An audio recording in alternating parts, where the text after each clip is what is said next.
And we are set for the quarterfinals here in Bridgeport. Ken Clark, Michael McCloskey, and Guy Pagano are three officials for the first of four here this afternoon and this evening, which will take us up until sometime around midnight. And we are underway, so glad you could join us. Along with Rob Kennedy, this is Doug Sherman. And again, the 4-5 game quite often is at least the one on paper, Rob, that we most look forward to because it should be the most competitive. And certainly that's the way it played out during the regular season. Rudolph's runner in the lane got them the win in the second game at St. Peter's. And as you mentioned, each of these teams winning on the other team's home floor. Now, St. Peter's won way back on December 2nd, so that was so long ago. That's I don't know 2 years ago. What you can glean from that one. But in the rematch, January 17th, it's the game you were talking about where Rudolph won it on a runner, and that's where we get to our series history. St. Peter's is an original member of the MAAC, now celebrating its 30th year as a conference, while Loyola joined in 1989. And here's Rudolph. 3 years ago, he was the co-rookie of the year in the conference, finishing off a strong college career with the Greyhounds. His numbers have basically stayed the same throughout those 4 years, but he's the guy that gives them that senior leadership and toughness. Here he goes with the shot clock down to 6. Give it off to Walker with his foot on the line. Olsen comes away with a long rebound. Now, Jimmy Patso said that perhaps winning co-rookie of the year 3 years ago for Rudolph was a bit of a burden, that perhaps it heightened his own expectations for the role he needs to play for this team. Well, certainly this year, though. He hasn't been looking over at the bench. Last year and the year before, times where he'd make a mistake, he was looking over to the bench, and now all of a sudden he was getting subbed out. This year, a lot more consistent minutes. Walker, the former Maryland Terrapin, will shoot two. Let's take a look at our keys to the game. The Be Smart, Drive Smart keys. Well, Loyola, they've got to pound the basketball inside. Shane Walker does a great job of ducking in, as does Etherly. They've got to get him touches, and then they've got to get extra opportunities. Two ways, on the offensive boards and by forcing turnovers. For St. Peter's, they got to be true to themselves. They didn't play the way that St. Peter's has played all season in their last couple of games, trying to get up and down the floor, and then they've got to make sure that they limit Loyola's runs. No team maybe in the country has extended runs on the positive and negative side as much as Loyola does inside of a ball game. Walker gets 1 out of 2. Here is Nick Leon, a St. Peter's team that is trying to rebound from a lost weekend to end the regular year. Near turnover by Samuels, but the Peacocks keep possession.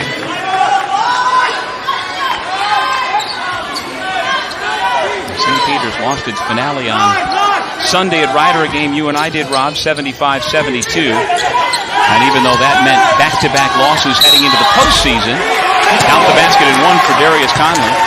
John Dunn said he was encouraged by the way his team played in defeat on Sunday. Oh, it was a good bounce back because certainly they didn't play well against Iona. Good feed inside here. You see Connolly just muscling his way to the basket. That's what he's done, especially inside of the MAAC, shooting it at 54%. But you and I also had them Friday night, and they just laid an egg on senior night at home against Iona. The Gales, the hottest team in the MAAC, and just absolutely steamrolled them. Conley's been tough on Loyola this year. He went for his career-high 14 the last time they met last season. And he's on the board quickly here this afternoon in Bridgeport, Connecticut. Good duck in by Walker, and well, he's hard to guard because he can also stretch you out beyond the line. Conley comes down to block the shot of Etherly, but he picks up the foul.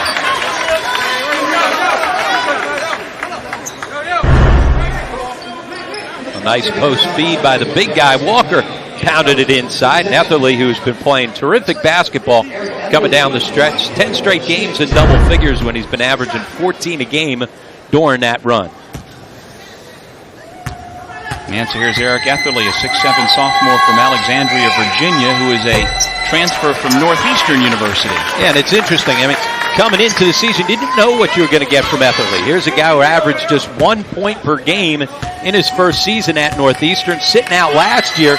Certainly a surprise with that double-figure scoring that you see right there. Well, he only appeared in 12 games for the Huskies, and so like to say, it was a very limited experience to draw upon when he came to Loyola, but he's 4th leading rebounder in the conference this year at 7.5 per game, along with those near 11 points per game. Yeah, his emergence, especially late, along with the emergence of Drummond, one of the reasons why Loyola was playing their best basketball in the month of January and coming down the stretch. Shot clock at 7. Nick Leon, who is a creative point guard, but he gets his pocket pick. Rudolph with Samuels to beat, and credit Leon from behind to poke it away, and the Peacocks get it back. As you say, good hustle by Leon not to hang his head after he got stripped. Good reach in right there by Etherly to poke it away. Rudolph worrying about the first defender ahead of him in Samuels, and Leon able to track him from behind. And Peters doing a good job of taking care of the basketball, attacking the pressure defense. Loyola stretches the floor defensively. Backdoor Jenkins, shovel past Bacon, who will shoot 2. And that's why you got to do a good job of containing your man defensively, because when you don't, it puts too much pressure on your teammates. Nice back door. You see bailing out on the play defensively there was Rudolph once he got beat. It puts too much pressure on the backside. Weak side having to rotate over. And on that play in particular, we got a good look at this St. Peter's senior class, the core of 3 that's been together for 4 years. Nick Leon, Wesley Jenkins, and Ryan Bacon, who's at the free throw line. The other senior on the roster is Jerron Beelan, who is a transfer student, but it's a very solid 4-core senior class for the Peacocks. That's one of the things that John Dunn talked about coming into this weekend. When you've got that type of experience, you're going to certainly lean on. Nice set to find Walker for the bunny. Etherly misses the follow. St. Peter's basketball. Well, John Dunn calls them the cornerstone of his program as he has rebuilt things in Jersey City, and you can see why. Yeah, and think about go all the way back to the freshman year when they lost 18 consecutive games. You see all over the record books a couple of guys with 1,400 or more points, and then certainly Bacon doing a terrific job, the all-time leading shot blocker in school history, and 3rd on their career rebounding list. Well, on Thursday, you were a part of the annual MAAC Awards ceremony, and Ryan Bacon earned second-team All-MAAC. Jenkins also made second-team All-MAAC, and the one guy in that group that didn't get recognized by the league because his numbers have been down to the man with the basketball, Nick Leon, but he has sacrificed numbers for the betterment of the team this year. There's no question about that. Even though his numbers are down, he has done what his team has needed for him to win basketball games. His turnover numbers are way down, and that's been so important. Jarrett Hall called for the foul after he was beat off the bounce. Here's Nick Leon, 5'11 senior out of Lincoln High School in Brooklyn, averaging 11 points per game after last year averaging 13 when he was named a second-team All-Conference. So again, he has allowed for his teammates to shine to help the team. Yep, and you go back to his sophomore year when he averaged nearly 16 a game, but there's one thing when you put up good numbers on a bad team. It's another thing when all of a sudden you're an important part of a team that's now winning basketball games, and that's what St. Peter's has done. I mean, they get the most regular season wins that they've had in 20 years, and back-to-back 11-win seasons inside of the MAAC for the first time in 21. So you give up some of your numbers to sacrifice for the good of the team. Samuels, the 6'4 sophomore from Windsor, Connecticut, makes the second. 6-1 St. Peter's early in our first quarterfinal here in Bridgeport, Connecticut. Dylan Cormier fouled on his drive to the bucket.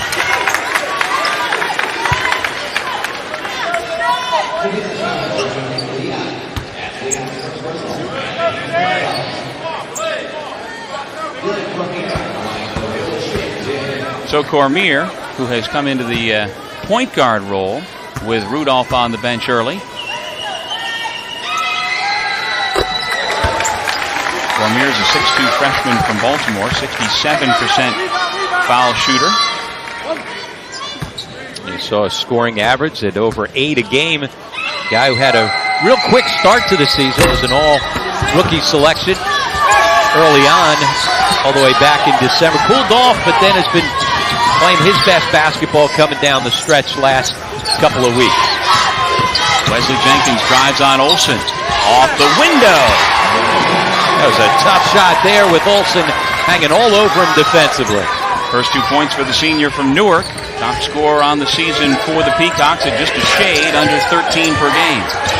Etherly beats his man to the bucket but missed the layup. And second time he's missed one, point blank at the rim.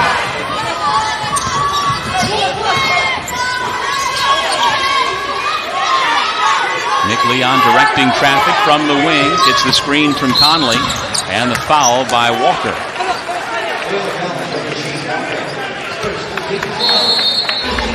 Wesley Jenkins, one of the seniors here for St. Peter's, trying to make it into the MAAC semifinals. Loyola still looking for its first field goal of the day.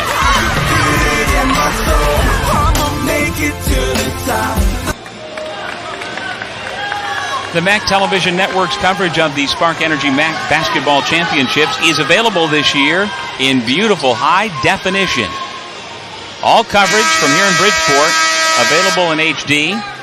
The Women's Championship game Monday afternoon at 1 Eastern on ESPN UHD. And then, of course, the Men's Championship Monday night, 7 o'clock Eastern on ESPN 2 HD.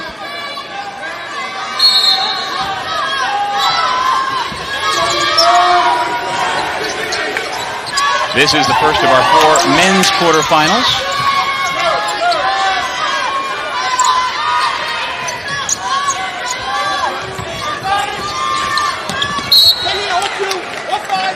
Good help side defense there by Walker to knock it out. St. Peter's coming out of the set off of that timeout. Good execution, but better defense by Walker.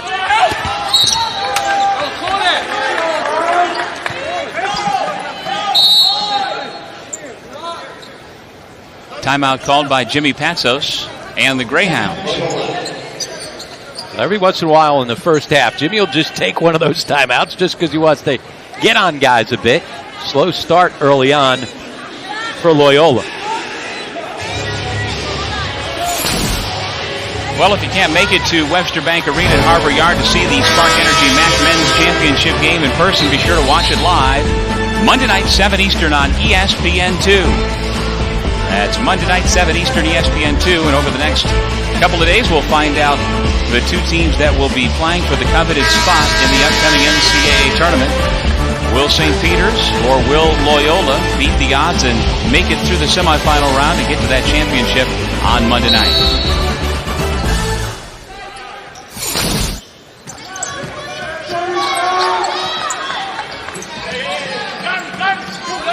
Brandon Hall's come into the ball game, a 6'1 junior point guard for St. Peter's, giving Nick Leon a break. Beelan from the baseline. And that's what he does. He gives them instant offense off the bench. In the double figures now and 10 straight games and averaging 15 a game during that stretch.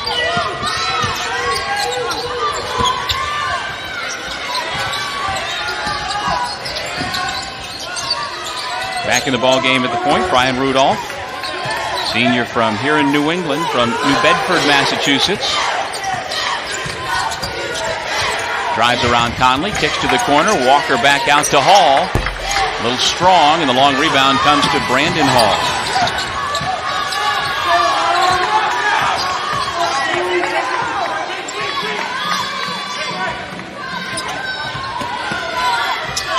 Beelan, a threat from the outside and to penetrate. Kick it off Conley. Wesley Jenkins way off the mark. He was calling for a foul against Jared Hall. Now that's a forced shot, hunting for a shot. Hasn't seen a good look from deep in a while, so he just let it fly. Shane Walker no, Jenkins clears.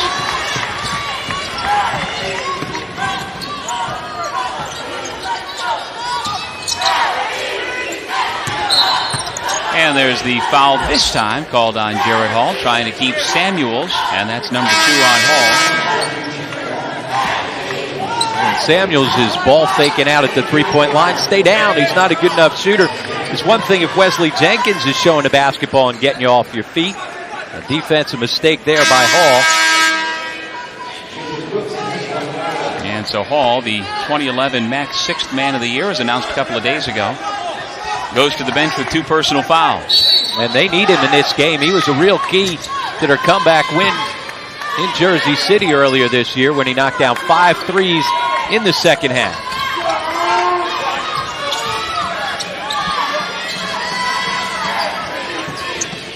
Early on, certainly, Doug, the pace of this ball game favors St. Peter's. And they're a team that can really grind out wins where Loyola wants to get out in transition. As you said, Rob, this is a Loyola team that can rattle off 10, 15 points in a very short period of time, or go slow and go cold, which we have seen. They're still waiting for their first field goal some 7 minutes in. Well, they thrive so much off their pressure defense when they can force turnovers and get in one of those runs. Score, trap, get things going. Hasn't happened. You can't get up in your full court pressure if you don't score. Brian Rudolph breaks the drought. Loyola cuts the lead to 5.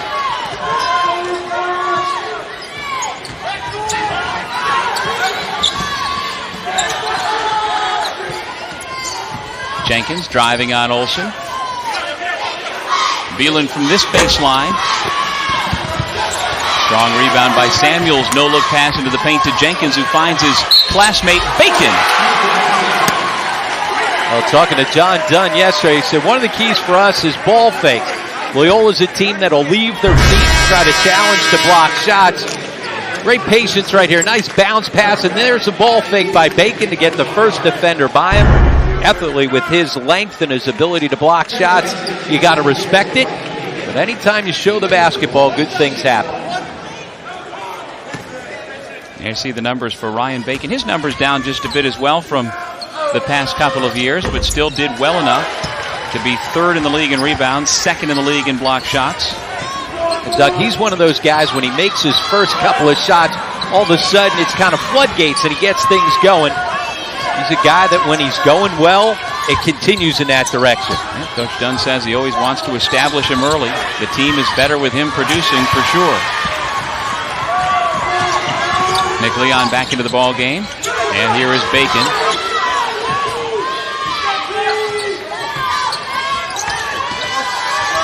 Bacon finds Yvonne Raymond just into the game. Tried to force it up and over the big guy. Shane Walker blocked the shot, though, and back the other way comes Rudolph. He'll shoot 2. Now the speed of Rudolph gives him an opportunity to get to the line. First men's quarterfinal here in Bridgeport underway with the Peacocks on top by 8. There's a look inside the Loyola huddle being directed by the 3rd winningest coach in school history, Jimmy Patsos. His Greyhounds off to a very slow start, down 13-5. And don't miss out on all the excitement. It's not too late to get your tickets for the Spark Energy MAAC Basketball Championships now through Monday here at Webster Bank Arena at Harbor Yard in Bridgeport, Connecticut. Get your tickets now by logging on to MAACsports.com, by calling 1-800-745-3000, or at the Webster Bank Arena at Harbor Yard box office. The 2011 Spark Energy MAAC Basketball Championships. Every game counts.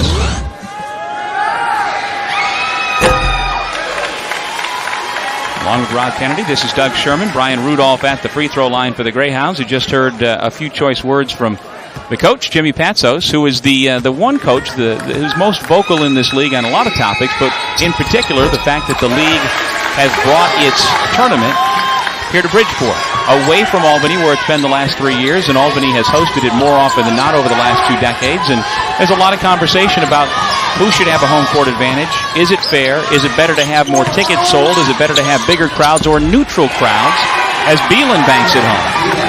Oh, it's a non-issue the next couple of years when the tournament moves to a truly neutral site up in Springfield. After a very slow start, Loyola gets things going. That's what they do. They, as we said, get on these extended runs more than anybody in this league. There's Jerron Beelan. Instant offense off the bench for the Peacocks. He's got 4 early on. Just a 30-second timeout called with 11:32 remaining here in the first half, and John Dunn not liking what he saw in that transition defense. Certainly against Loyola, you got to make sure that you get out and mark the three-point line in transition. Loyola likes to get out and run, but they're not afraid to spot up from beyond the three-point line. So that 3 by Robert Olsen draws the timeout. Bad pass. It looked like it was coming our way, but Yvonne Raymond got there just in time to save you or I from having to show our hands. Good job playing free safety there. Yep. Leon and Jenkins in the backcourt. Beelan off the bench with Conley and Raymond. Ryan Bacon on the bench with 2 personal fouls for the Peacocks. Darius Conley. Couple of ball fakes. Nice job by Walker to stand his ground that time. Terrific defensive possession to hold his ground and then go finish the possession by rebounding the basketball. And then he was fouled on that rebound.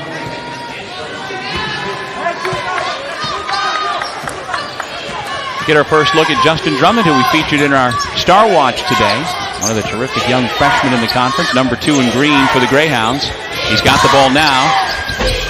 Missed on the layup and a rebounding foul call. Walker is holding his hip as he went down hard. Well, Nick Leon giving up so much size inside, trying to hang on for dear life, and by doing so, took Walker down to the ground hard. Second personal foul on Nick Leon.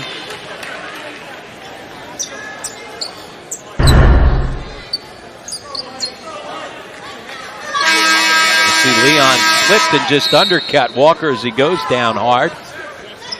Leon having to drop to the line of the basketball, and you see right there an inadvertent takedown, but Walker did go down hard. And so he gingerly walks back over to the Loyola bench after Leon picks up his second personal foul.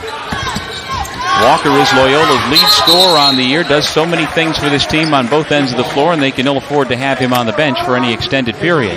This is the first of our 4 quarterfinals here on the MAAC Television Network today and tonight, with Loyola taking on St. Peter's. Along with Rob Kennedy, I'm Doug Sherman at Webster Bank Arena here in Bridgeport, Connecticut. Pressure broken by the Peacocks by Jerron Beelan. St. Peter's is the 4 seed. Loyola is the 5 seed.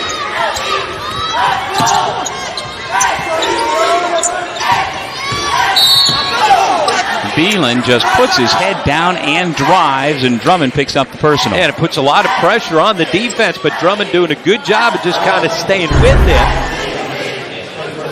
That's pretty good defense right there. They call the block, but clearly it's Beelan who's initiating the contact. As you said, just putting his head down. Jimmy might be talking to Mike McCluskey about that.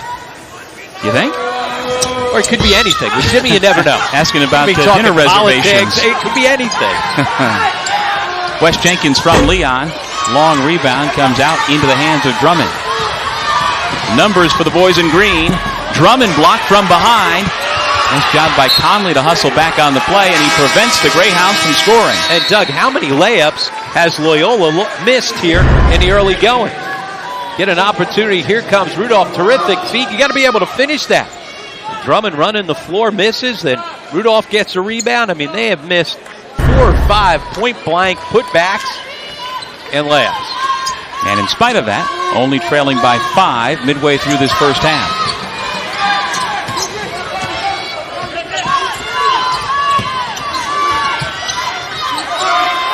Samuels back into the game for Wesley Jenkins.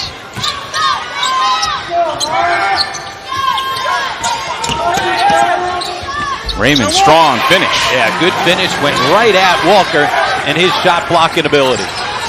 First 2 points of the afternoon for the sophomore. Conley clears. That's just a wild shot by Rudolph. Samuels, nothing but net. Sometimes that's the best outlet pass on a fast break. A bad miss at one end allows the other team to get out and run. St. Peter's doubling it up. Loyola so far.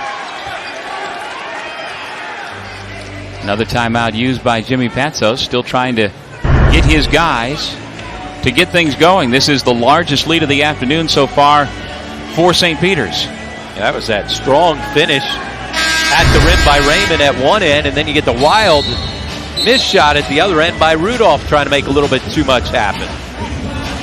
Now, Jimmy Patsos said earlier this week that as a program, they went from embarrassing and irrelevant to now a relevant program within 7 years, and it actually took much less time than that he turned the program down in Baltimore into, as he says, a relevant program in the MAAC, but now they'd like to take that next step and become a champion. Yeah, and when you look at not only taking over for a team that had won just one game, but for 7 straight years before he got there, they were their 9 or 10 seed. So truly a great turnaround. And early on, Doug, you had to do it by getting some transfers in there. And so what happens, you lose class balance. Now he's finally back to where they've been able to recruit, and they've got some good class balance. Only one senior on the roster, and certainly they are set up to be relevant for a while here in the MAAC. Still, he does rely on the transfers like that man, the former Maryland Terrapin Shane Walker. Etherly also a transfer out there from Northeastern, so he's got a good mix of 4-year players and 2- and 3-year players. And that's the key, now being able to have a mix with some of those high school guys, being able to come in, contribute right away as freshmen. The men's and women's MAAC Golf Championships return to Disney's Magnolia Golf Course in Lake Buena Vista, Florida from April 29th through May the 1st. For more information, log on to MAACsports.com. You know, got to work on being able to get that gig, covering that championship. I like basketball and all, but you're right. That wouldn't be such a bad deal. I can whisper. Walker has it knocked away by Conley. Oh, and talking about Shane Walker, one of the co-captains for Loyola this year, just a junior. He played his high school ball in Washington, D.C. at Montrose Christian, but he is from London, England, and brings a skill set for a guy his size to the MAAC that you don't see every day. Well, but certainly Jimmy Patsos, a former assistant to Gary Williams at Maryland, has done a real good job with those Maryland transfers. Etherly doesn't miss that layup. Another miss inside by Rudolph, but this time Etherly able to finish the tip. We've seen him miss 2 other tips right at the rim.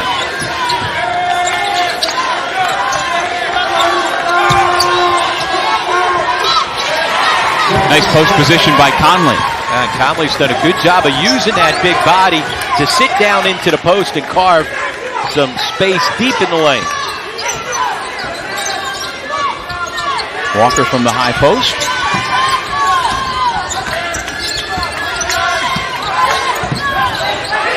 Olsen pulls the trigger.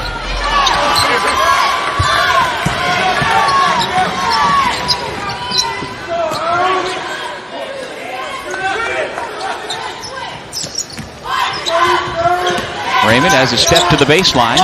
Conley took a step himself, and he's caught traveling. Timeout here in Bridgeport.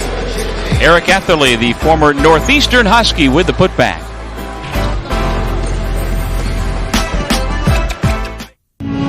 Welcome back to the Spark Energy MAAC Basketball Championships presented by Pepsi Max here in Bridgeport, Connecticut. At Webster Bank Arena at Harbor Yard, Doug Sherman along with Rod Kennedy. This is the first of our 4 men's quarterfinals this afternoon and this evening, and we're so glad you could join us for game number 1, as we will be here with you straight through until about midnight or so, and the field of 10 will then be cut down to 4. You'll see those points in the paint being absolutely dominated by St. Peter's. Loyola has not been able to get good post-ups deep in the lane. Drummond posting Jenkins. Got to be some sort of call. It was late, but there you go. Yep. Kenny Clark coming in. Justin Drummond left his feet, and one of the St. Peter's defenders had his hand on the ball.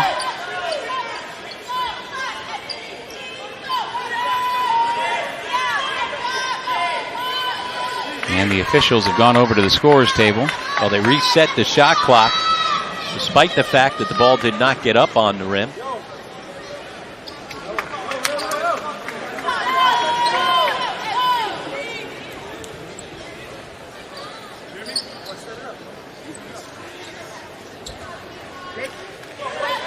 Looks like whatever explanation John Dunn got was okay, and the shot clock is now reset at 8. Becomes a moot point. The inbound came to Etherly, and he was fouled immediately. A good job executing on a baseline out of bounds.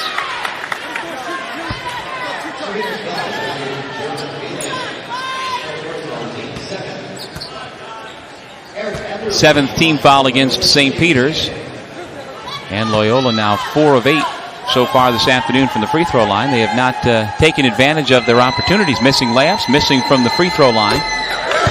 Etherly connects on the first. Yet still hanging in there because their defense has been solid. St. Peter's with just 22 points. Now granted, the St. Peter's defense is pretty good. best in the MAAC in field goal percentage defense. Opponents only shoot 38% on the year against the Peacocks, and they are 4th in the country in that category. So again, not the easiest task to try and score against St. Peter's, but they have had easy looks. Yep, they've had some opportunities on offensive rebound and putbacks, just haven't converted. Etherly up above everybody else for the rebound. And that's what he does. He's a terrific athlete who uses his length.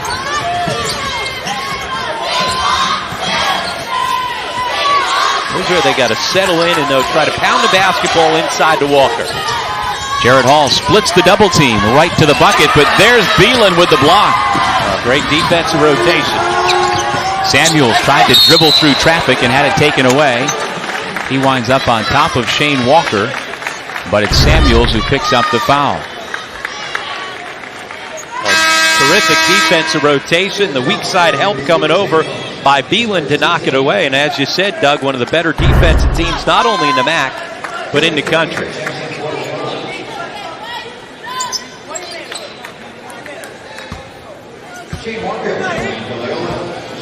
There you see the numbers on defense, and that's been a staple for John Dunn over his tenure at the Jersey City School for the 5th year. And really, it's been a staple of St. Peter's pretty much for the better part of the 3 decades in the MAAC. Yeah, go back to Bob Duquette and Ted Fiore. When they were winning games and winning championships, it was with their defense. And when you look at what John Dunn's been able to do, it's basically containment defense. They don't go chase you all over the place. They're not going to come trap. They just have good, solid man-to-man principles. They stay between their man and the bucket. They don't overcommit to doubling in on the post. They just kind of crowd you and stay with their man. More teams would put up good defensive numbers if they did that. Well, John Dunn was a guard back in the day at Archbishop Malloy High School playing for Jack Curran. He was an assistant on the way up through college at Western Michigan, Manhattan, Siena, and Seton Hall before getting the head coaching job at St. Peter's. And as with all coaches, when they finally get their head coaching opportunity, they take a little from here and a little from there and come together with their own formula. Under 10 to shoot now for St. Peter's. Beelan, nice up fake. Picks his way into the lane for 2. Now that's the thing. You show the basketball, get that first defender by you. Don't settle for threes. Go find a better shot. Well, Beelan had one of the big shots of the year for St. Peter's. His 3 knocked off Alabama back in November. A game St. Peter's won 50-49 at the Paradise Jam. Alabama with an important game at home against Georgia today as they try to get themselves off the bubble and into the NCAA tournament. Good ball fake here, and as we said, not settling for the 3. Beelan attacking the rim, and Jimmy Patsos doesn't like it. Relatively subdued for Jimmy, and the fact that he's still got his jacket on and the tie is still knotted actually is a surprise. Yeah, but one of the things about Jimmy, early on he just had to kind of go crazy at times on the sideline just to get some energy, trying to get their program back relevant. Over the last 2 years, he has been a lot more calm on the sideline. Terrific ball movement by St. Peter's, and it benefits Conley inside. Now, especially when you get Loyola trapping, you skip the ball over top, and then make the extra pass, able to dump it inside to Connolly, who continues to shoot it at a high rate. Yeah, the sophomore from Newport News, Virginia, has 7 points to lead the Peacocks. Under 5 minutes remaining first half here in Bridgeport, Connecticut. Quarterfinal number 1 of the 2011 MAAC Championships. 5 on the shot clock. Drummond, a tough shot, and he gets it to go. Now, much like we saw on the other end when Beelan attacked him, this time it's the freshman Drummond putting his shoulder down and just muscling his way to the rim. First 2 points of the day for the MAAC All-Rookie Team member, Justin Drummond from Upper Marlboro, Maryland. Beelan again just puts his shoulder down, and Loyola picks up another foul. Well, the MAAC and Rider University host the NCAA Division I Wrestling Championships at the sold-out Wells Fargo Center in Philadelphia from March 17th through the 19th. Make sure to stop by the Fan Fest at Lincoln Financial Field during the championships, and for more information, visit ncaa.com/wrestling. And as we've talked about over the year, Rob, the wrestling championships are one of the better attended championships in the entire country every year, and they sell out no matter what part of the country they're in. Sold out again in Philadelphia this year. And while the Northeast is not a hotbed for college wrestling anymore, it's more the Midwest. Those folks travel no matter where the tournament is. Although a little resurgence of wrestling in the East Coast. Rutgers in the top 10. Lehigh back to their old form as one of the top wrestling programs in the country as well. No question about it. And Ryder as well has had a terrific tradition for many years in Lawrenceville as a very good wrestling program. 4 minutes remaining. First half. Into the ballgame, Julius Brooks. Sophomore forward stands 6'9" for Loyola. He has gotten his grades back in order, and over the last couple of weeks, getting regular minutes for the Greyhounds. Hall fouls Hall on the drive to the bucket. Well, Jerron Beelan was a starter early in the year, but he's been coming off the bench the last 2 months, and one of the best at that in the conference.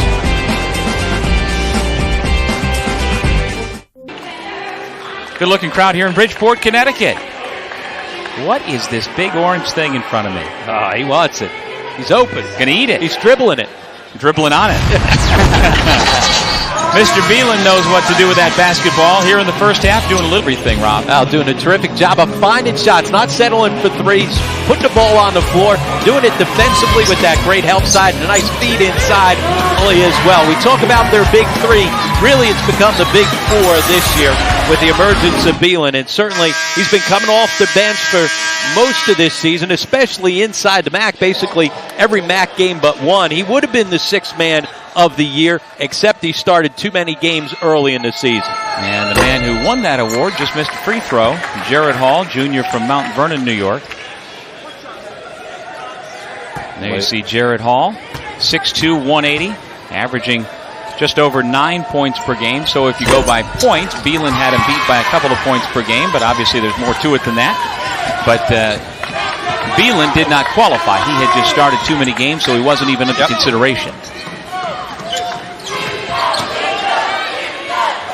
We're here at Webster Bank Arena at Harbor Yard in Bridgeport, Connecticut, along with Rob Kennedy and Joe Boylan, who we will introduce later on in the afternoon.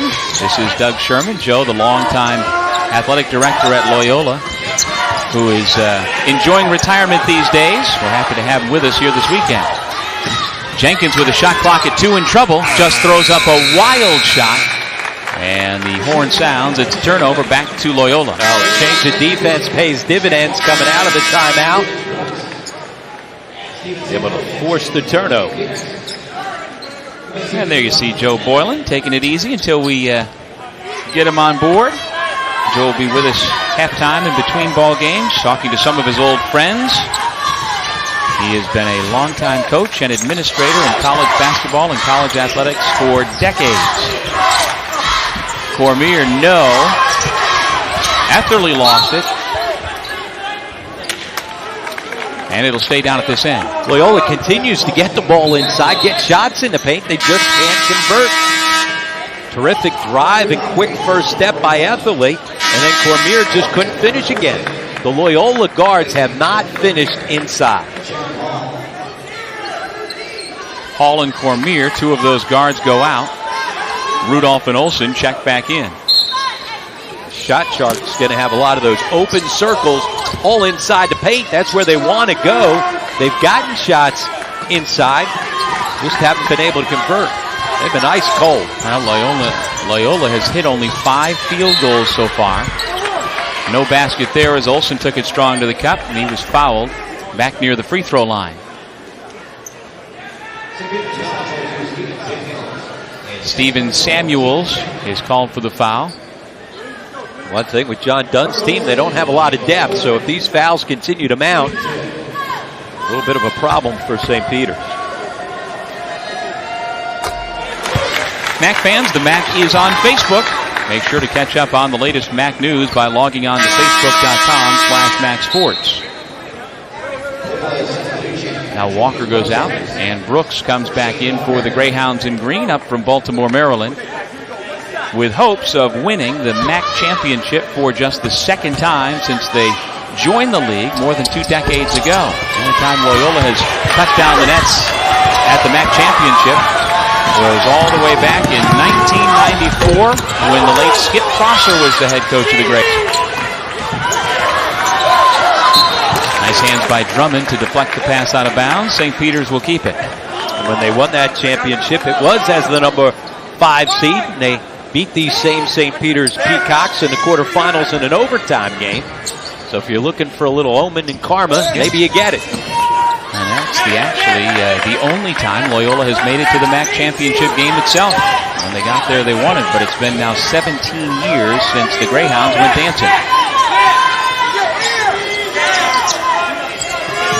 St. Peter's has survived the early foul trouble to Nick Leon, who's been sitting most of this first half. Phelan didn't realize the shot clock was down, and because of his ability just to take it strong to the bucket, he makes something good out of what could have been a turnover. Oh, you're right. Shot clock winding down. The last thing you want to do if you're Loyola is bail him out. See Nick Leon sitting with those 2 fouls. Well, he is a tough matchup. I mean, Phelan goes 100 miles an hour to the bucket. He's quick, he's fast, he's long, able to score inside, able to knock down a perimeter shot.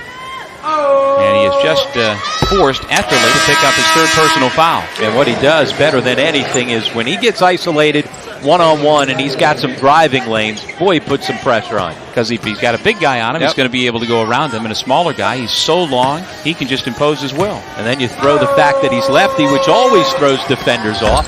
We always talk about crafty lefties. It's not just the pitcher, it's the basketball player. And again, that's more a product of, for a defender, you just don't see them that often, right? It's not so much that their shots curl to the left like a baseball pitcher has a little different movement on it. The analogy is a bit different. It's just that defenders are not familiar with facing left-handers. Drummond knocks down the 2-point shot. Loyola has not had a good first half at the offensive end, yet still hanging around, down by just 5. Now you see only 6 out of 21 from the floor. And as we've talked about, missed a lot of easy ones. And because of their lack of execution offensively, haven't been able to get up in the full court pressure very often. And as a result, we haven't had one of those long runs. Wesley Jenkins fouled by Olson. Both teams in the double bonus. And so Wesley Jenkins, senior out of Bloomfield Tech in Newark, New Jersey, at the free throw line to shoot 2.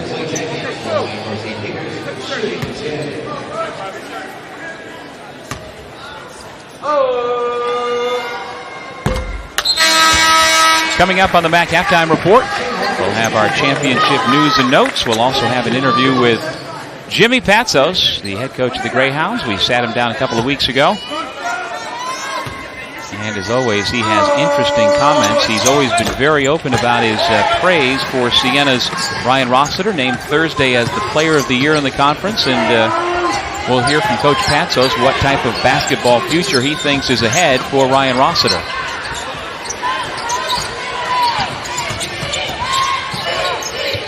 Olsen being hounded by Samuels, back out to Rudolph. Under a minute remaining first half. 10 to shoot. Garrett Hall still with the bounce and a bad pass into the bench. Now too quick, right idea. St. Peter's done a real good job throughout this first half of defending those high ball screens.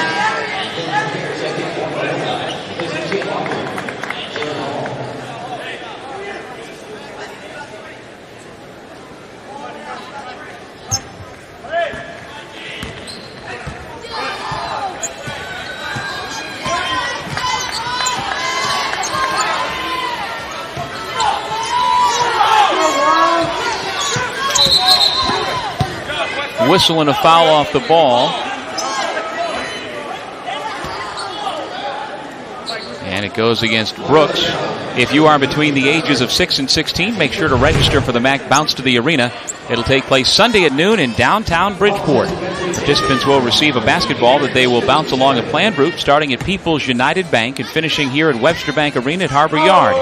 Participants will also receive admission to the men's semifinal games of the Spark Energy MAAC Basketball Championships tomorrow.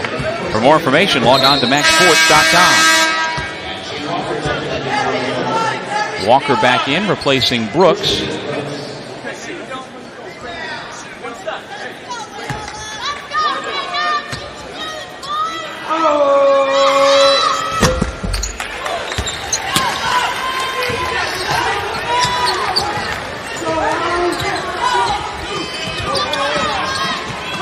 Down 8, Loyola can essentially hold for one shot if it so chooses.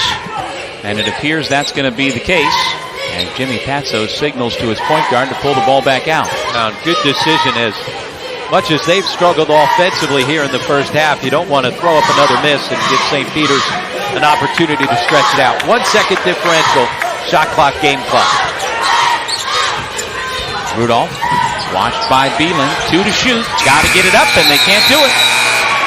Well, there's Beelan again. He's been all over the place. Great job hedging on that high ball screen, not allowing Rudolph to turn the corner. So now with 1 second on the clock, can the Peacocks get off a shot before the horn?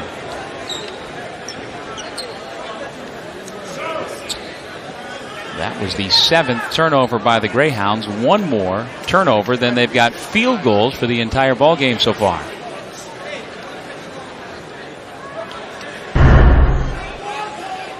Taking a look at the clock to see when the horn went off and how much time should be on the clock.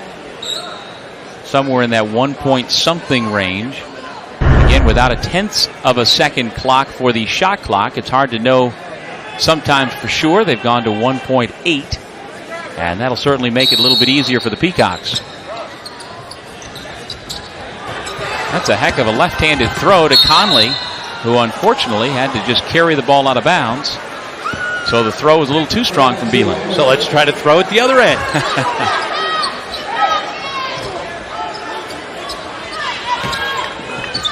That'll count if it had gone through.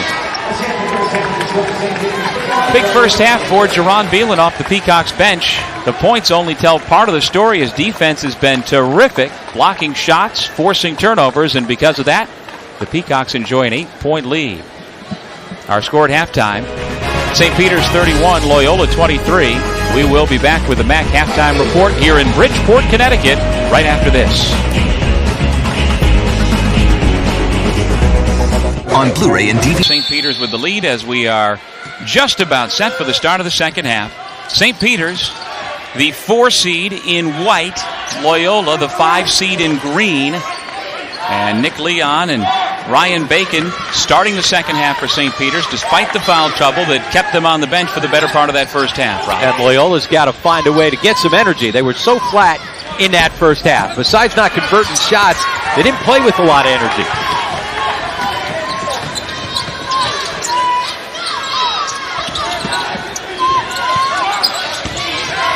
In they go to Etherly, back out to Olsen, who's called for steps. And now we'll introduce the third member of our broadcast crew here this weekend at the MAAC Championship, longtime Loyola University Athletic Director Joe Boylan. Joe, your thoughts on that first half? Well, I think it was a great half for St. Peter's. They did what they wanted to do, which was keep the game in the 60s, and they played great defense. And you talk about no energy for Loyola. They feed off not only the pressure, but making threes, and they didn't have any of those. Got to give St. Peter's a lot of credit. They're playing a terrific game. Well, thank you, Joe. And as mentioned, Joe is recently retired as the athletic director at Loyola. Before that, he spent 17 years at Rutgers, longtime assistant coach. So he certainly knows what he's talking about, breaking down a game along with Coach Kennedy here. Blessed to have Joe for the weekend here in Bridgeport. And he's right. You know, one thing that St. Peter's has done is they've been true to themselves. I mean, they're playing the way that they've played to win basketball games. Last weekend, we didn't see that. At times, too content to run up and down the floor with Iona. They got blown out in that ball game. And even when they played well against Ryder, at times, again, going up and down the floor. This has been a grind, and this is where they're at their best. Leon denied. Jump ball. Good defense by Dylan Cormier. Well, we talked about Joe being retired now. A lot of leisure time.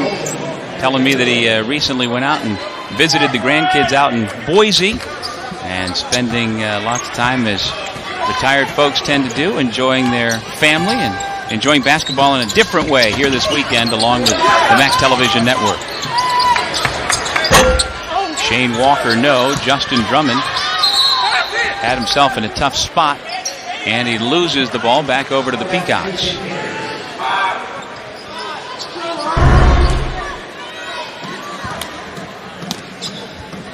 Drummond comes up with a good effort and then just loses the basketball. Now they've got to get something going with their full court pressure. St. Peter's has run right through the press. Walker was the last to touch, so St. Peter's will keep possession.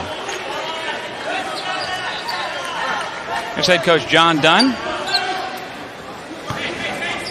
He coached under both Paul Hewitt and Lewis Orr when he was an assistant coach at Siena. He followed Coach Orr to Seton Hall and worked for Coach Orr until he was hired by St. Peter's. There's Wesley Jenkins, one of his first recruits, helping to build this program to where it is now. And in this ball game, up top by 12. A great pull-up right there to utilize his size over top of Rudolph.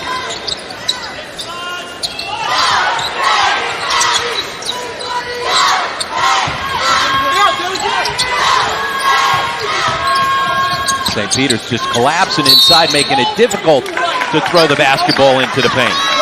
They're just trying to get it into Shane Walker, the 6'10 junior from England. Darius Conley called for his second foul, trying to hang with Walker. Nice inbound play to get Rudolph the open look. He'll try again.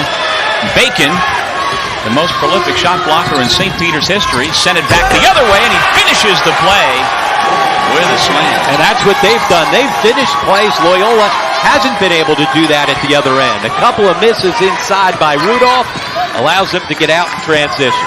6 points now for the senior from Maplewood, New Jersey.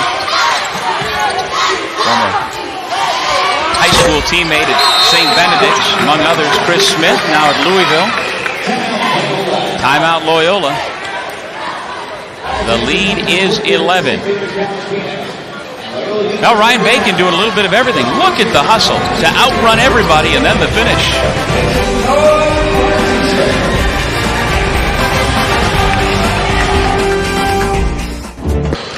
Back in Bridgeport, Connecticut, time for a snack. His Peacocks on top by 11.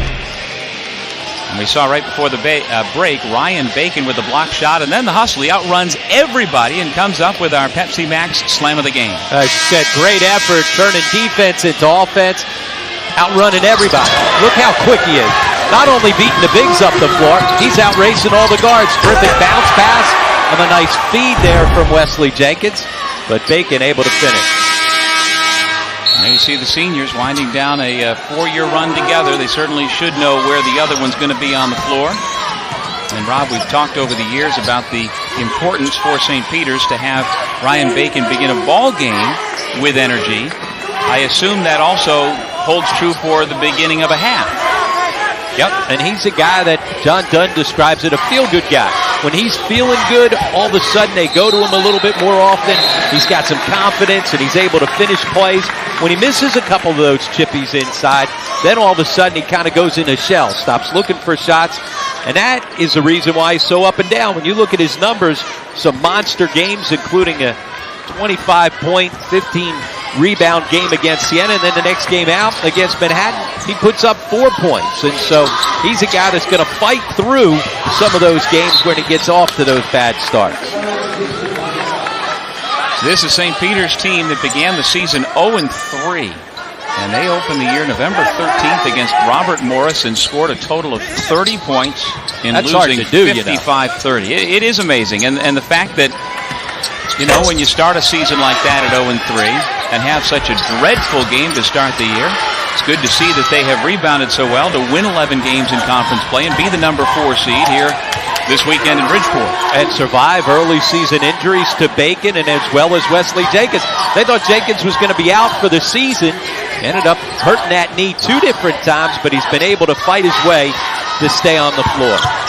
You may notice as Conley puts up the baseline shot, wide open look. You may notice Jenkins, number 15 in white, plays with compression pants on underneath his shorts. That's a result of those 2 knee injuries. Both times they thought it was going to cost him his senior year, but no surgery is going to be required, and knock on wood, he's made it through just fine. Not the start that Loyola was looking for here to start the second. Just 1 of 8 from the field, much like they started the first half.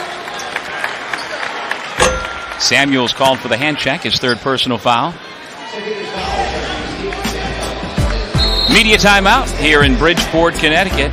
Darius Conley leads St. Peter's with 11.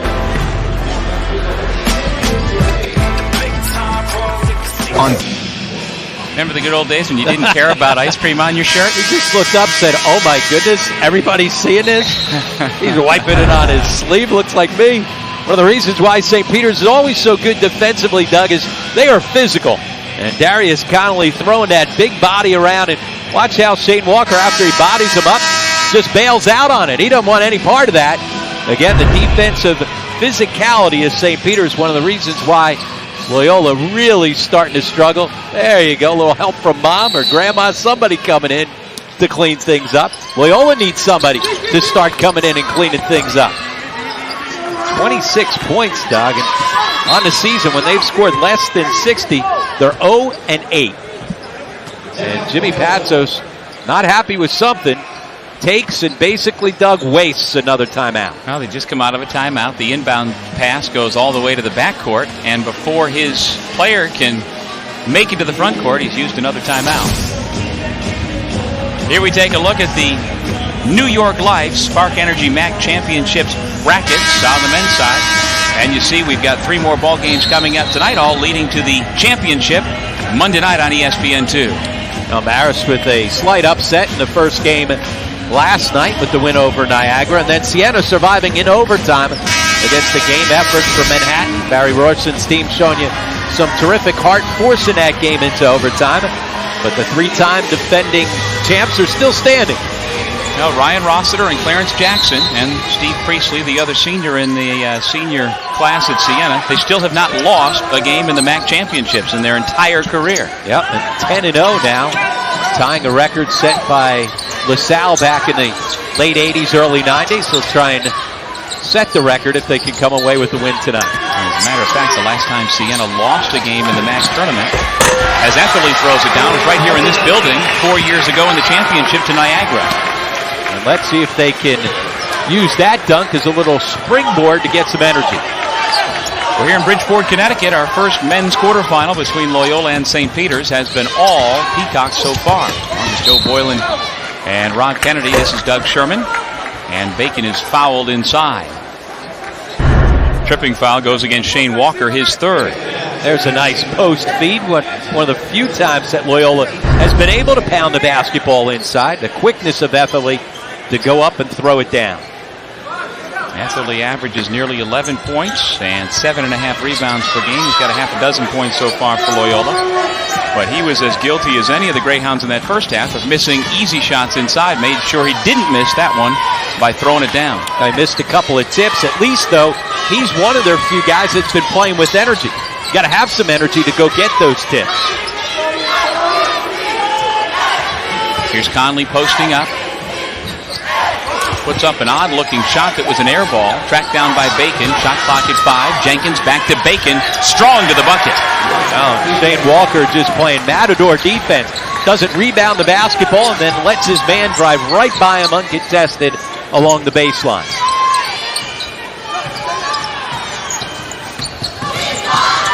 Loyola down 13. Needs to get something going at this end. Drummond tries to create. And the foul against the Peacocks. Third foul on Ryan Bacon. So if you're John Dunn, do you take him out at this point, Rob? No, he's a guy that's capable of playing through foul trouble. They have a limited bench, don't have a lot of options, especially with post guys coming in. So he has continued to play throughout this year with those fouls.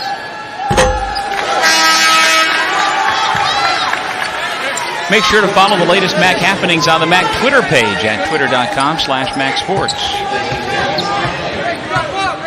Here's Justin Drummond at the line. Missed the first 8 games of the year, awaiting medical clearance from an injury that he was trying to recover from. And so in a limited season, he went on to win the MAAC Rookie of the Week award 4 separate times. And not surprisingly, earned a spot on the all-rookie team. He and Walker were the only 2 Greyhounds who were members of the 2011 All-Conference teams. Jared Hall did get 6th Man of the Year for Loyola, as announced on Thursday here in Bridgeport.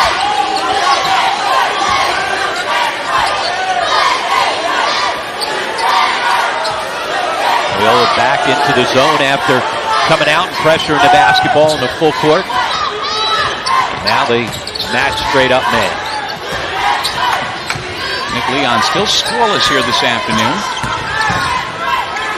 With 3 to shoot. Samuels finds the bottom of the net. Now, good patience there by St. Peter's. Patience to attack and make sure they don't turn the basketball over against the press. There's a little high-low. Good feed inside by the big guy, Walker, to find Etherly. Those are those deep paint touches that we talked about at the start of the game. One of their keys, they have not gotten many good touches inside.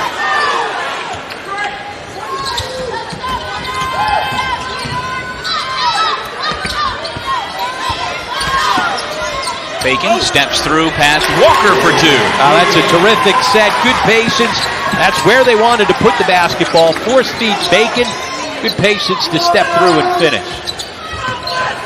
Preseason second-team All-MAAC. Postseason second-team All-MAAC. Ryan Bacon, a 6'7" senior from Maplewood, New Jersey. Wesley Jenkins called for the personal foul. Nice kick out, stepping right in with some good confidence by Samuels. Then this is good execution. You see Bacon stepping right in. Defense comes late, puts it down with his left, able to step through. And once again, matador defense by Shane Walker. Walker 5th in the conference in block shots. You wouldn't notice on the last couple of possessions because he hasn't challenged anything defensively. This guy who's 6'10", quick off his feet and athletic. Got to be able to guard the rim a little better than he has the last couple of minutes. Well, isn't it true that a lot of block shots wind up coming when you're the help defender and you got a little more space and you're facing up and you can go get a ball? Yep, no question. But again, if you're a guy that can challenge shots, you got to get up. And even if you don't get a block, you got to change shots. He hasn't done that. Tip in by Bacon, who is extremely active here in the second half. Well, that's the thing. Flat-footed again. Walker looking at the basketball, and here comes Ryan Bacon, the guy who's got the energy. He's the guy that's got the tip in. Etherly's got energy. He's got to get somebody else up front. St. Peter's is 8 for 11 from the floor so far here in the second half. Easy putback by Drummond. So there's another energy player. Yep. Drummond's got it going. Etherly's got it going. They just need to get everybody else on the same page. And this is a Loyola team that just absolutely feeds off the energy. And Leon in trouble, able to get a timeout called before he stepped out of bounds.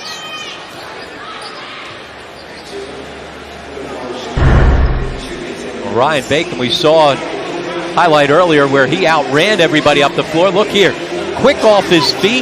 Again, everybody standing and watching. Shane Walker watching. No box out from Drummond. Bacon came over both guys for the finish. Bacon has 8 of his 12 points here in the second half. He had only 1 field goal because of foul trouble in that first half. If you can't make it to Webster Bank Arena at Harbor Yard to see the Spark Energy MAAC Women's Championship game presented by Webster Bank in person, be sure to watch it live Monday afternoon at 1 Eastern on ESPNU.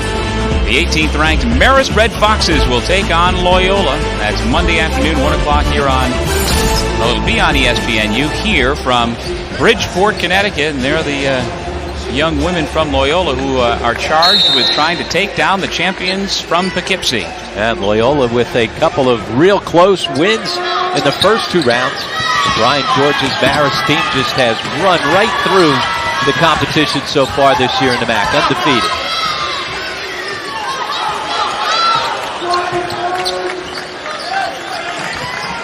Justin Drummond has done here in the second half for Loyola what Ryan Bacon's been doing for St. Peter's. That is dominating. Drummond has 9 of the 13 Loyola points so far. Leon remains scoreless. And that's a bad shot right there by Nick Leon. Not the shot they need. Bad shot turns into a leak out at the other end. So now make it 11 of the 15 Loyola points here in the second half from the freshman out of Upper Marlboro, Maryland. Drummond now with 14 points, and that prompts a timeout called by the Peacocks. Yeah, bad shots at times are outlet passes to get you out on the run. Nick Leon step back, guarded, not what they needed early in the shot clock. There's the energy by Etherly to track it down. Rudolph with some energy, and then the finish by the freshman Drummond, and that's where they're at their best, feeding off those turnovers or quick bad shots and getting out on the run. It's amazing how quickly it can change. 5 minutes ago, John Dunn, calm, relaxed, no problem, we're in control. Boom, now he's the guy in the huddle having to charge up his troops. Yep. Jimmy Patsos hoping that maybe his team's a little charged up and maybe they've gotten a spark to turn things around. Interesting substitution, though, taking Drummond back out of the ballgame. He scored 11 of their 15 points this half, showed the energy on the finish, and now he's sitting. Well, maybe give him a quick rest, recharge the batteries, and get him back out there quickly. Samuels, nice feed to Bacon, but he seemed to lose it on the way up. Another chance for the Greyhounds to take advantage at the other end. Olsen, mid-range shot, and he was fouled. Clearly, Loyola's got the momentum and a little energy going right now. Jimmy Patsos starting to feel a little better about things. Still, his Greyhounds are down by 10.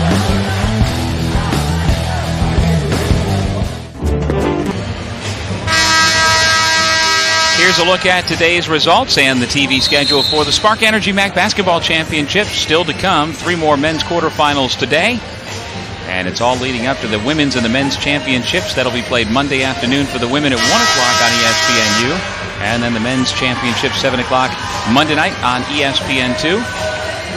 And as you saw there, the women's semifinals played earlier today, played this morning here at the tournament. What do you think, Rob, about the fact that the MAAC 4 years now has had the women and the men all together for this tournament? It makes for some odd start times, particularly for the women, but it seems to work out all right. Yep, everybody in the same city throughout the weekend, and that way as well the fans from all those schools, whether you're a fan of the women's team or men's team, you get an opportunity to see both. And so for the Loyola women, they've got a date with Marist on Monday afternoon for the championship. The Loyola men just trying to make it to the semifinal round if they can continue to cut into this St. Peter's lead that's now down to 8. A 6-0 Greyhounds run is once again making this a little bit more competitive of a ball game.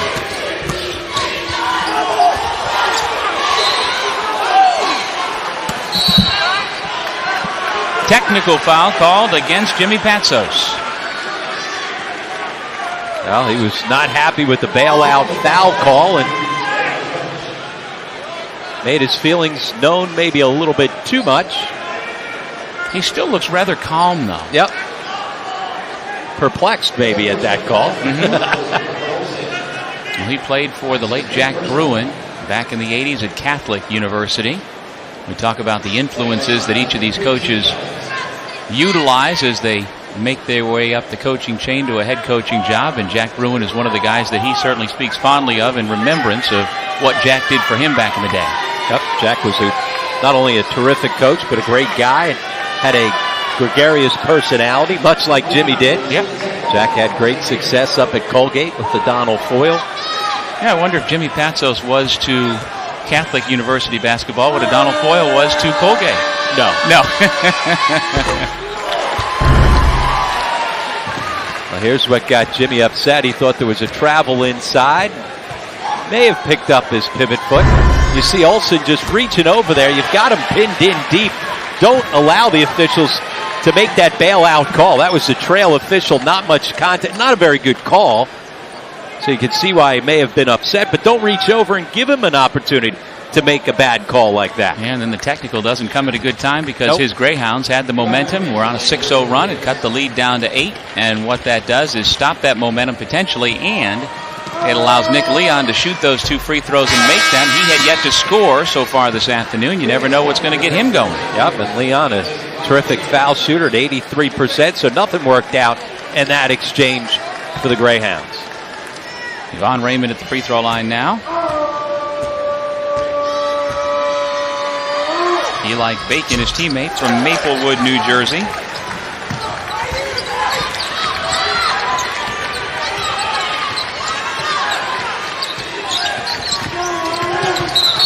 Offensive foul. And now all of a sudden the wheel's about to fall off. Brian Rudolph not happy with the call. Well, perhaps a little acting job by Nick Leon.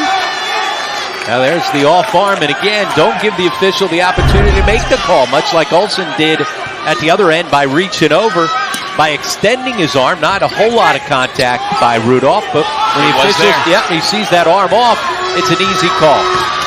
Beelan calling for it back. He wanted it up. Instead, he gets smacked in the face, and he is down.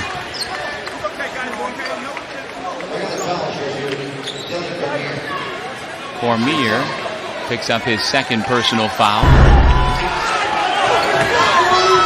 Oh, you give up the basketball. That's the way to share it out on the break. Terrific job initially to put it ahead by Beelan, and then Raymond returned the favor.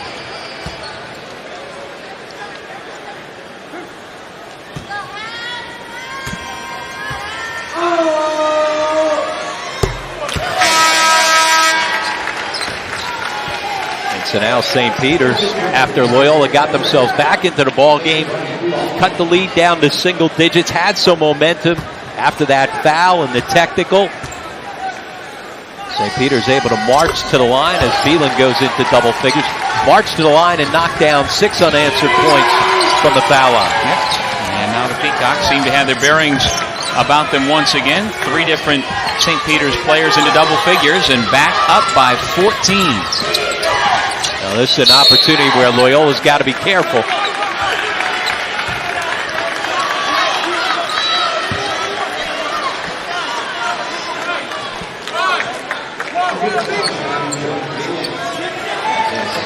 Second personal foul against Jerron Beelan. Justin Drummond back into the game for Loyola. He had been the offensive catalyst for the Greyhounds as they made their push back to within 8. Now he's trying to find a teammate and has to come to Walker in the backcourt. Now second time, again, the defense for St. Peter's so solid. Second time Loyola's been forced to throw it all the way back into the backcourt on a baseline out of bounds.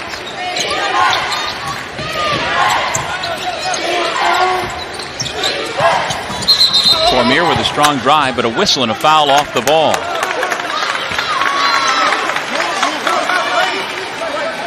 In celebration of their 30th anniversary, the MAAC has compiled 30 memorable MAAC moments on Facebook. Check out the MAAC Facebook page at facebook.com/MAAC Sports to see all 30 moments and tell us what your favorite MAAC moment is. I've got to say, Associate Commissioner Ken Taylor's done a nice job putting a lot of those things together. I know, Rob, you and I have both been asked to share some of our thoughts and memories on the 30 years of the Metro Atlantic Athletic Conference, and it's pretty neat. So go to Facebook to check that out. Also got it at MAACsports.com. The officials heading over to the monitor, and because of that, Jimmy Patsos able to take advantage of the time to chat with his ball club. See him looking up at the clock saying, you know what, we got plenty of time. You saw Jimmy just turn around there and point up to the clock. See Manhattan Athletic Director Bob Burns jumping on the headset, trying to figure out who indeed the foul shooter should be. It's off the ball, and it's Beelan on the takedown inside. And I think it's Etherly who should be at the foul line. Initially, looked like Olsen had stepped there, but clearly it was Beelan with the takedown, fighting for position. There's the off arm, and clearly Etherly the guy that should be going to the foul line. You know, the officials could have just gone to Bob Burns and asked him. I know Bob knew what the answer was. So Etherly at the free throw line. He and Drummond have been the 2 providers here in the second half for Loyola to keep them within shouting distance, but that ill-timed technical foul assessed to Jimmy Patsos snapped the momentum a couple of minutes ago, and now it's up to the Greyhounds to try and get it back. And they've got to get it back with their full court pressure defense.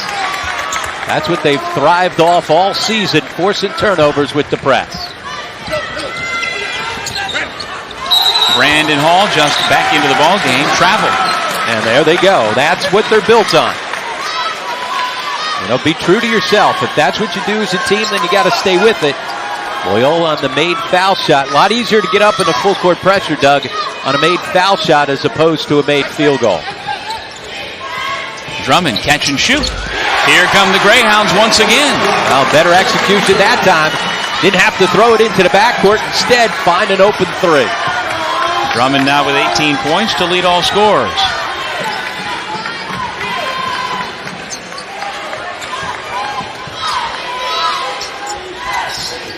And Drummond is a guy who can put up points in a hurry when he's got the hot hand like right now. Jenkins with a contested jump shot. Yeah, got the defender off the ground on the ball fake and able to finish through. Another whistle and another foul off the ball. Here's that kick to the corner on a nice three on the baseline out of bounds. That cut the lead down to single digits, but this step back, ball fake, despite the fact he's well guarded, Wesley Jenkins able to stretch it back out to a double-digit lead. And now a fourth personal foul called on Rob Olson, who remains in the ballgame while Drummond continues to heat up. Drummond's a young man who did it against Georgetown back in November. He scored 20 points in the second half alone against the Hoyas. So even though that game was out of hand, that still is saying something if you can do that kind of thing against the 15th ranked team in the country. Under 9 minutes remaining in regulation, our first men's quarterfinal here in Bridgeport, Connecticut. Along with Joe Boylan and Rob Kennedy, I'm Doug Sherman. Loyola, the 5 seed. St. Peter's, the 4 seed, trying to advance to tomorrow's semifinals. Cormier picked up his dribble and now gets it back.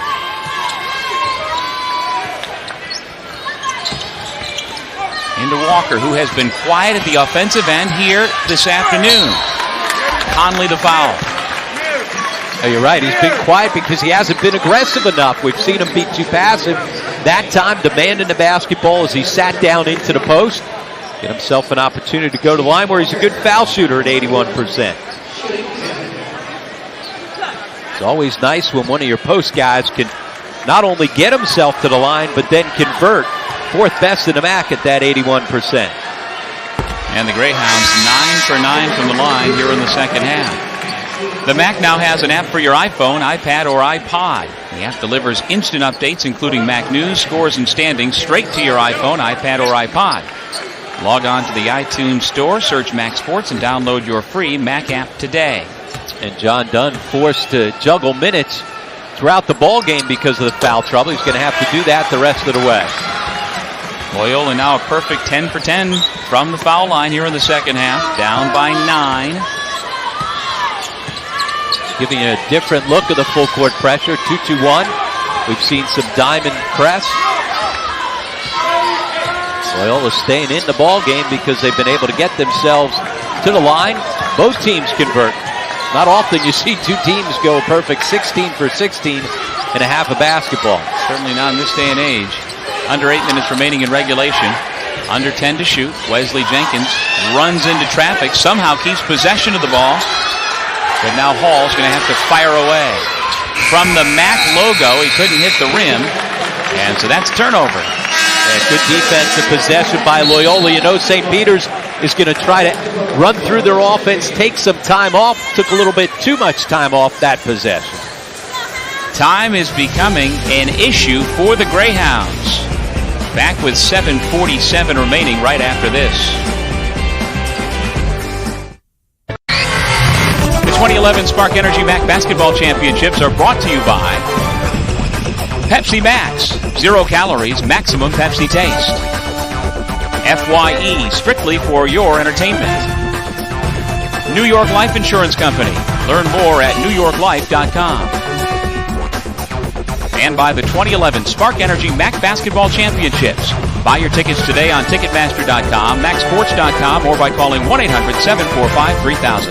The 2011 Spark Energy MAAC Basketball Championships. Every game counts.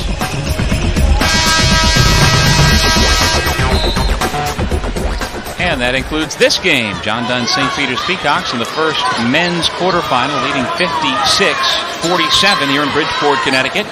And we go back to former Rutgers assistant coach Joe Boylan for his thoughts on what he's seen so far here in the second half. Joe? Well, I think this is a game where Loyola wants to make it an up-and-down game and lengthen the game, and St. Peter's just wants the game to end. And they've really done a great job defensively. And whenever Loyola's made their little run, they've always had to answer. Oh, you're right, Joe. Here's where Loyola wants to be, out on the run. But you've got to be able to convert, Doug, if you get out on the run. Hall fouled by Cormier, who thought he got it clean. And how many times have we seen that? Loyola with an opportunity at the rim, whether it's in transition or an offensive rebound opportunity, not convert.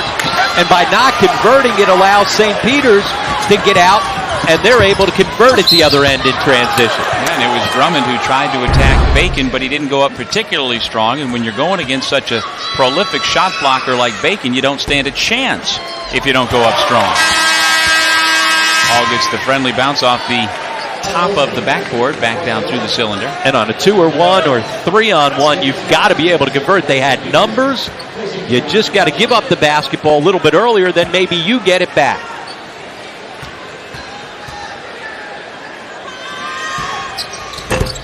Hall makes a pair. The free throw shooting excellence continues here in the second half.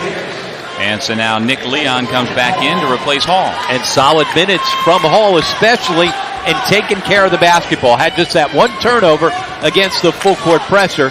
That allowed Leon to protect himself on the bench with those fouls. And that's Hall's value to the St. Peter's team. He's not going to score many points, but he is a terrific safety valve if you need him to take care of the basketball for either Leon or one of the other guards if they get injured or have foul trouble. Conley wound up on the deck there as he and Walker were having a little better battle. It's been one-sided most of the game, but Walker seemed to be fighting back a little bit. Yep, exactly. Trying to be a little bit more aggressive and posting up and demanding the basketball inside. And so Conley gets up holding his jaw, but he also picked up the foul. No foul, I understand. Kick ball. So with the kick ball, no foul. And Loyola has 10 to shoot.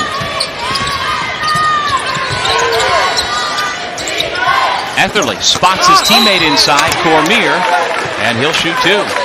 A good job by Etherly. 0 for 1 on the season from beyond the three-point line, knowing that he's outside his range. Don't force up the three. Able to find his teammate inside. Some good clock recognition here too, right? Yep. Understanding that his teammate's going to have enough time to make something happen if he gives it to him with maybe 2 on the clock. Cormier's a 67% foul shooter, and he gets the roll.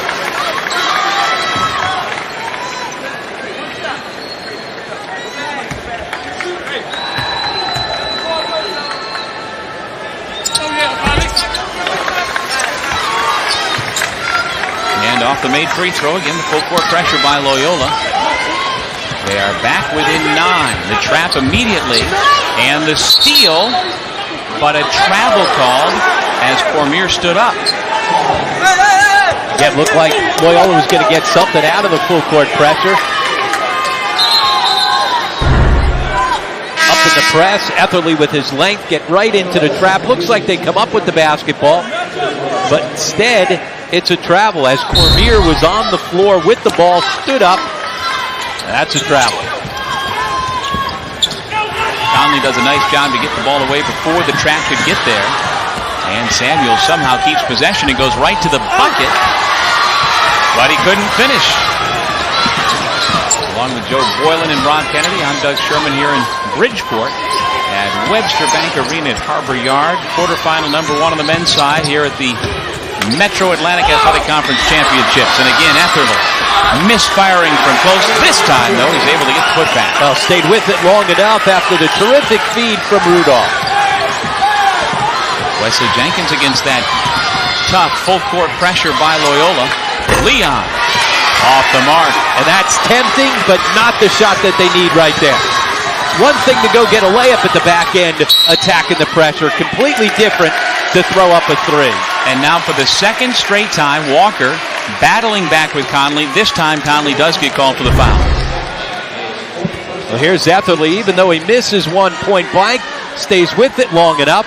There's the energy. You saw the hand of Drummond keeping it alive long enough for Etherly to be able to go finish it up. And so now that's 4 fouls on Conley, who has played so well here this afternoon for St. Peter's. And remember, Doug, when we showed that replay coming out of a break where Conley and Walker were banging inside. Walker just walked away from it. Now all of a sudden he's showing you some toughness over the last couple of minutes, and by being tough and by demanding the basketball inside, it puts Conley on the bench with those 4 fouls. And Walker at the foul line, where he is the best shooter on this Greyhounds team at 81%. And the parade to the foul line allows them to continually get up in a full court pressure. And with that, they have rattled off 13 of the last 17 points to cut the lead to 5, and another turnover forced. 5-second violation. Jimmy Patsos likes what he sees. As we've said a million times, it's a team that feeds on that energy, feeds on the turnovers off of the press, and right now that's what's gotten them back into the ballgame. Yeah, 13-4 run. Drummond inbounds to Walker. He is a threat on the perimeter. Drummond missed. The putback is good. Walker cuts it to a 58-55 ball game. Well, he was walking around for the first 35 minutes of this ball game. Over the last couple minutes, he's had a ton of energy.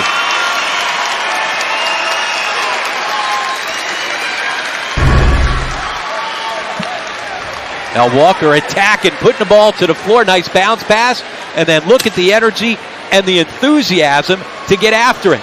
As we said, Walker was walking around through much of this first half and the beginning of the second half. But since then, he's bounced back.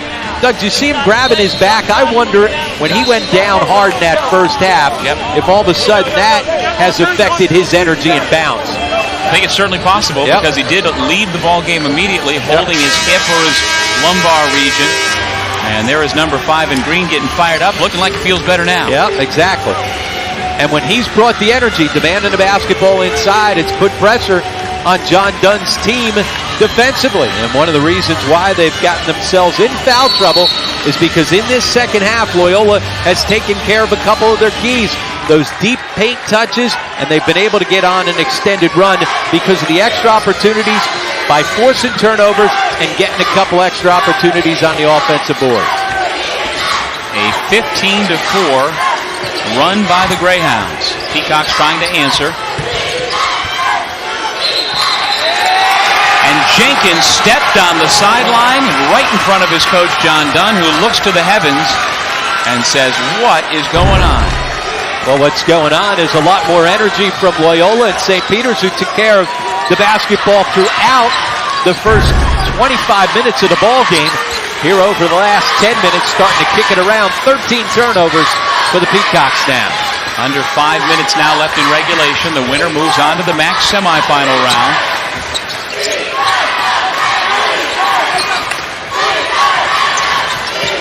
Walker to the curling Olsen. Ryan Bacon after that rebound. Yeah, good energy to pursue the long rebound. Good defensive stand that time to get the ball back. And a good offensive set. That was a good wide open look for Olsen, their best three-point shooter.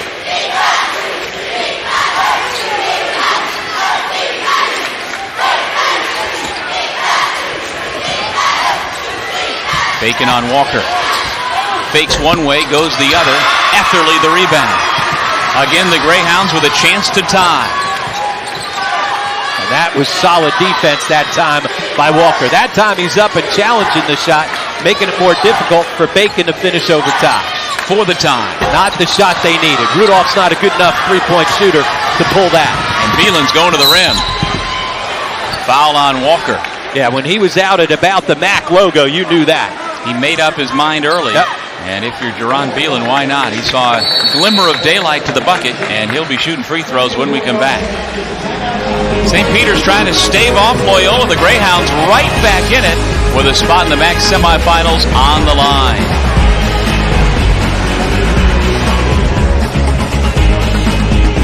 Even in the most Loyola has trimmed what was a 14-point lead down to 3.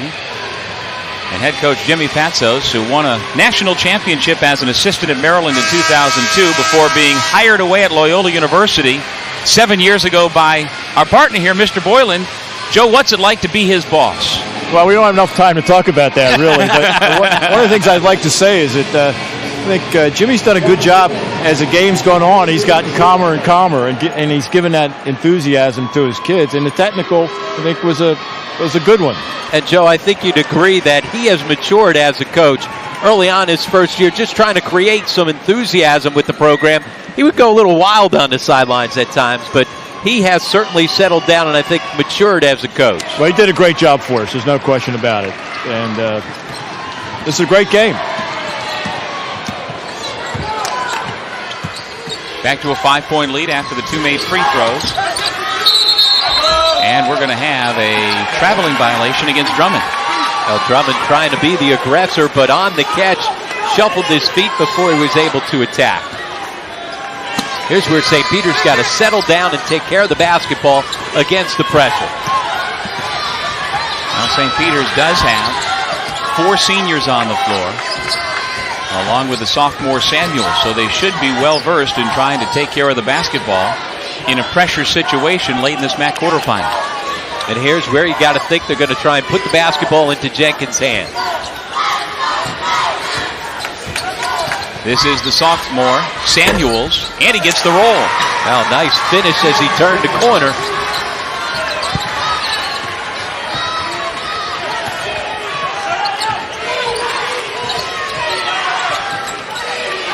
Walker thought about it. He is a 3-point threat. Under 3 minutes remaining. Walker triple teamed for a moment. A good help by Samuels. Backdoor cut to Olsen. Nice idea, but a great job by Jenkins to take it away. 4-on-2. But a bad pass to Beelan. Absolutely no need for that. It's 2:41. You got to value the basketball. You can't throw it away. Here's this terrific effort right here. You see the collapse, the double team, the kick out, and then effortlessly forces it. But great hustle to get on the floor by Wesley Jenkins to allow him to get out and run. But they just wasted that opportunity by throwing it into the stand. And again, this is the St. Peter's defense, 4th in the country in field goal percentage defense. They hold their opponents to only 38% from the field. Well, the 2011 MAAC Baseball Championship returns to Waterfront Park in Trenton, New Jersey, May 25th through the 29th. All session tickets on sale for $25. Daily passes available for $10. For more information, visit MAACsports.com for the MAAC Baseball Championship. Now the Greyhounds, no points in the last 3:10 until that free throw by Etherly, who's now got 13 points and 10 rebounds for another double-double. And Loyola perfect from the line here in this second half. 15 of 15 now. That's been the key. Pounding the basketball inside and being able to march to the line. And when they've converted, Doug right up in that full court pressure. Off the missed free throw, unable to put the pressure on the Peacocks, and now Nick Leon smartly slows it down.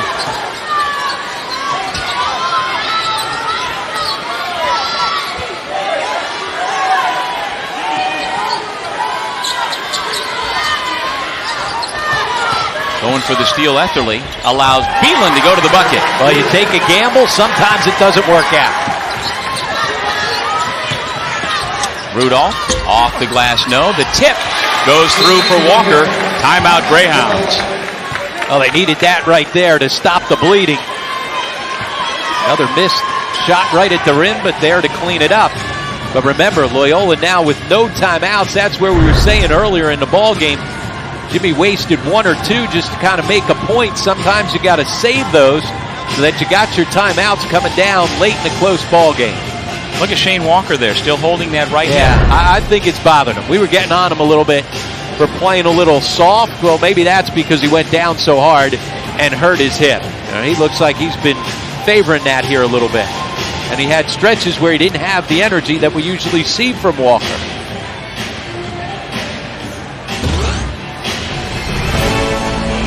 Don't forget, here on the MAAC Television Network, coming up next, the top-seeded Fairfield Stags, led by first-team all-conference point guard Derek Needham, be taking on the Marist Red Foxes. Check your local listings. It's all part of the Spark Energy MAAC Championships here in Bridgeport. Tell you what, crowd's starting to file in. Looks like the student section starting to fill up the end zone. A lot of red there as you're looking down to our left. Remember now, Loyola with no timeouts the rest of the way, Doug, but on any made basket, the clock's going to stop. They still got enough time, but Jimmy Patsos' team's got to get back to doing what they did to get back in the game, and that's forced turnovers off of the full court pressure. Well, out of the timeout, Loyola able to set up that full court pressure and trying to turn over St. Peter's again. See a lot of red in the background there as the Fairfield fans are ready for their quarterfinal, which will come up following the conclusion of this quarterfinal. That's the way to attack it. Get in the middle of the floor. Phelan to Bacon, and he's got a chance for three.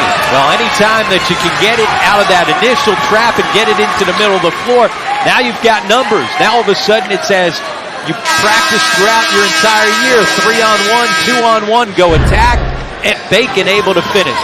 Good job by Phelan to handle the basketball. Nice bounce pass right there. And there's Bacon going strong.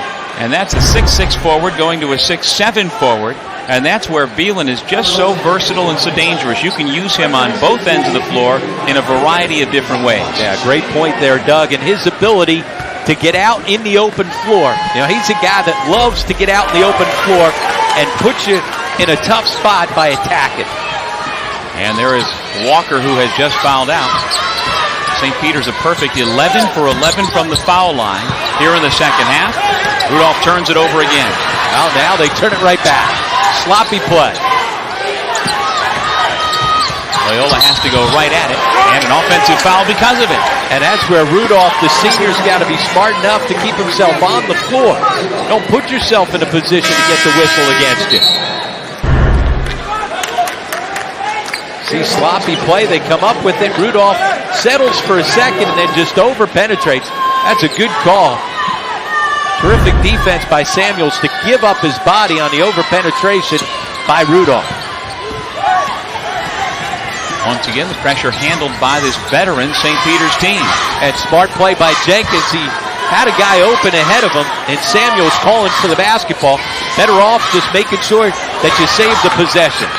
Although they only saved it for about another 10 seconds, the turnover comes as Leon's pass to Jenkins goes out of bounds.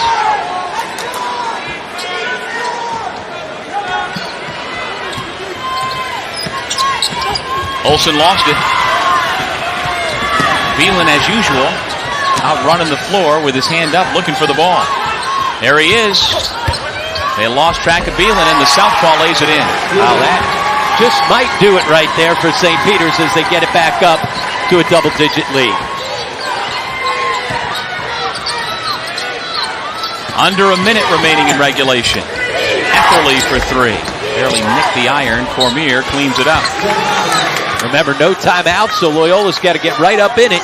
Can't allow the basketball in that easily or allow them to attack at the other end like that. Etherly gives up the foul to send Phelan to the foul line.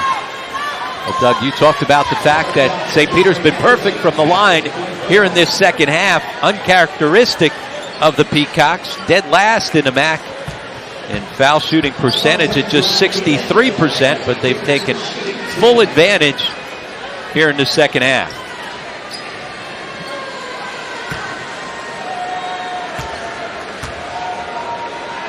Well, Jerron Phelan has closed out the season very strong. He's in double figures for the 11th straight game, 17 so far here this afternoon. And he continues to be that X factor coming off the bench for the Peacocks. He's done it all here this afternoon. Yeah, during that stretch, averaging over 15 a game. And when they get that additional scoring, they usually get it from one of those other guys, whether it's Jenkins or Leon or Bacon. But when Phelan's been their most consistent guy coming down the stretch, now they're hard to beat. Leon got himself in a tough spot, and so from the bench calls the timeout to keep possession with 28 on the shot clock. And there you see no timeouts remaining either way.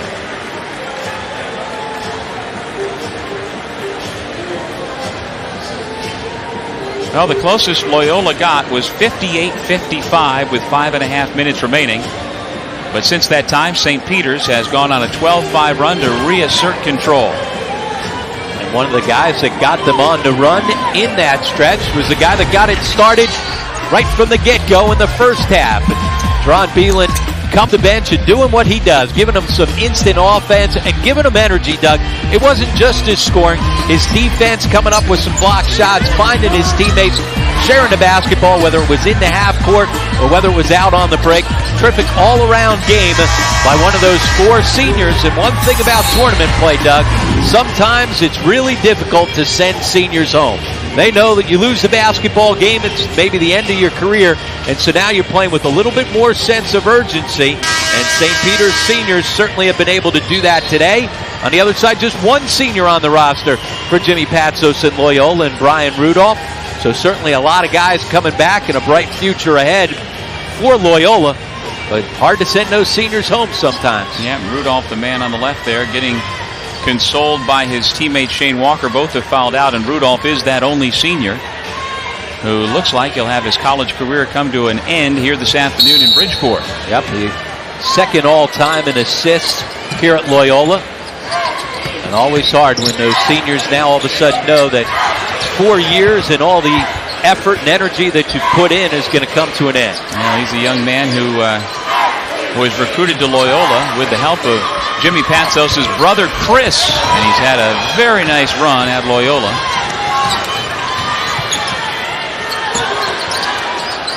"15 seconds to go.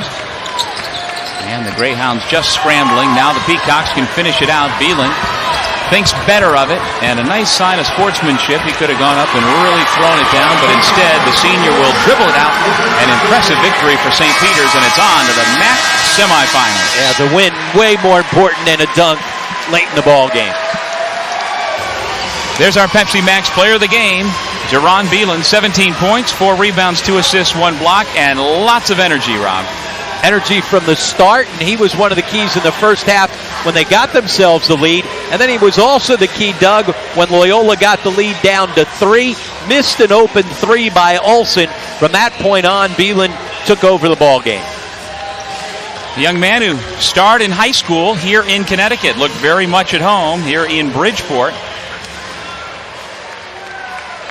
Beelan is from Meriden, Connecticut, and started at Maloney High School before going on to Monroe Community College and then transferring to St. Peter's. And he's got at least 1 more ball game left in his college career tomorrow in the semis.